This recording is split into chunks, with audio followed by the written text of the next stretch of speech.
زبور باب نمبر 106 خدا کا فضل اور اسرائیل کی سرکشی۔ رب کی حمد ہو، رب کا شکر کرو کیونکہ وہ بھلا ہے اور اس کی شفقت ابدی ہے۔ کون رب کے تمام عظیم کام سنا سکتا، کون اس کی مناسب تمجید کر سکتا ہے۔ مبارک ہیں وہ جو انصاف قائم رکھتے، جو ہر وقت راست کام کرتے ہیں۔ اے رب، اپنی قوم پر مہربانی کرتے وقت میرا خیال رکھ، نجات دیتے وقت میری بھی مدد کر، تاکہ میں تیرے چنے ہوئے لوگوں کی خوشحالی دیکھ سکوں اور تیری قوم کی خوشی میں شریک ہو کر تیری میراث کے ساتھ ستائش کر سکوں۔ ہم نے اپنے باپ دادا کی طرح گناہ کیا ہے، ہم سے ناانصافی اور بے دینی سرزد ہوئی ہے۔ جب ہمارے باپ دادا مصر میں تھے تو انہیں تیرے معجزوں کی سمجھ نہ آئی اور تیری متعدد مہربانیاں یاد نہ رہیں، بلکہ وہ سمندر یعنی بحر کلزم پر سرکش ہوئے۔ تو بھی اس نے انہیں اپنے نام کی خاطر بچایا، کیونکہ وہ اپنی قدرت کا اظہار کرنا چاہتا تھا۔ اس نے بحر کلزم کو جھڑکا تو وہ خشک ہو گیا۔ اس نے انہیں سمندر کی گہرائیوں میں سے یوں گزرنے دیا جس طرح ریگستان میں سے۔ اس نے انہیں نفرت کرنے والے کے ہاتھ سے چھڑایا اور افزانہ دے کر دشمن کے ہاتھ سے رہا کیا۔ ان کے مخالف پانی میں ڈوب گئے، ایک بھی نہ بچا۔ تب انہوں نے خدا کے فرمانوں پر ایمان لا کر اس کی مدح سرائی کی، لیکن جلد ہی وہ اس کے کام بھول گئے۔ وہ اس کی مرضی کا انتظار کرنے کے لیے تیار نہ تھے۔ ریگستان میں شدید لالچ میں آ کر انہوں نے وہیں بیابان میں خدا کو آزمایا۔ تب اس نے ان کی درخواست پوری کی، لیکن ساتھ ساتھ مہلک وبا بھی ان میں پھیلا دی۔ خیمہ گاہ میں وہ موسیٰ اور رب کے مقدس امام ہارون سے حسد کرنے لگے۔ تب زمین کھل گئی اور اس نے داتن کو ہڑپ کر لیا، ابیرام کے جتھے کو اپنے اندر دفن کر لیا۔ آگ ان کے جتھے میں بھڑک اٹھی اور بے دین نظر آتش ہوئے۔ وہ کوہ خورب یعنی سینا کے دامن میں بچڑے کا بت ڈھال کر اس کے سامنے اوندے منہ ہو گئے۔ انہوں نے خدا کو جلال دینے کے بجائے گھاس کھانے والے بیل کی پوجا کی۔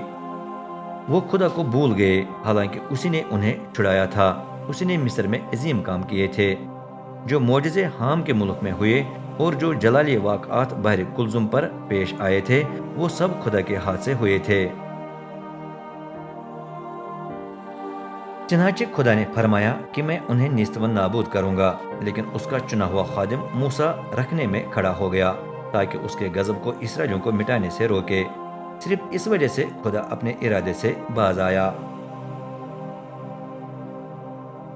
پھر انہوں نے کنعان کے خوشگوار ملک کو حقیر جانا۔ انہیں یقین نہیں تھا کہ خدا اپنا وعدہ پورا کرے گا۔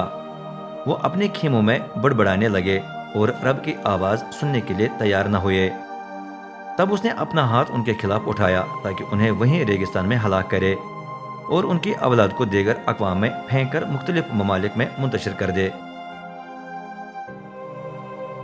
وہ بعل فغور دیوتا سے لپٹ گئے اور مردوں کے لیے پیش کی گئی قربانیوں کا گوشت کھانے لگے۔ انہوں نے اپنی حرکتوں سے رب کو تیش دلایا تو ان میں مہلک بیماری پھیل گئی۔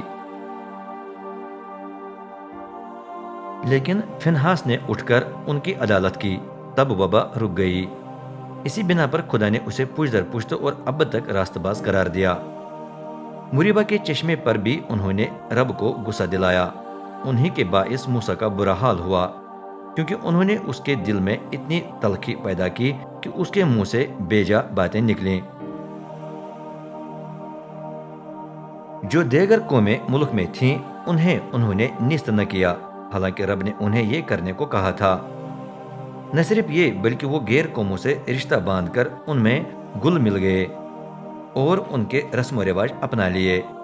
وہ ان کے بتوں کی پوجا کرنے میں لگ گئے اور یہ ان کے لیے پھندے کا باعث بن گئے۔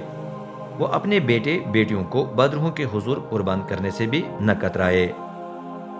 ہاں، انہوں نے اپنے بیٹے بیٹیوں کو کنعان کے دیوتاؤں کے حضور پیش کر کے ان کا معصوم خون بہایا۔ اس سے ملک کی بے حرمتی ہوئی۔ وہ اپنی غلط حرکتوں سے ناپاک اور اپنے زناکارانہ کاموں سے خدا سے بے وفا ہوئے۔ تب خدا اپنی قوم سے سخت ناراض ہوا اور اسے اپنی موروثی ملکیت سے گن آنے لگی۔ اس نے انہیں دیگر قوموں کے حوالے کیا اور جو ان سے نفرت کرتے تھے وہ ان پر حکومت کرنے لگے۔ ان کے دشمنوں نے ان پر ظلم کر کے ان کو اپنا متی بنا لیا۔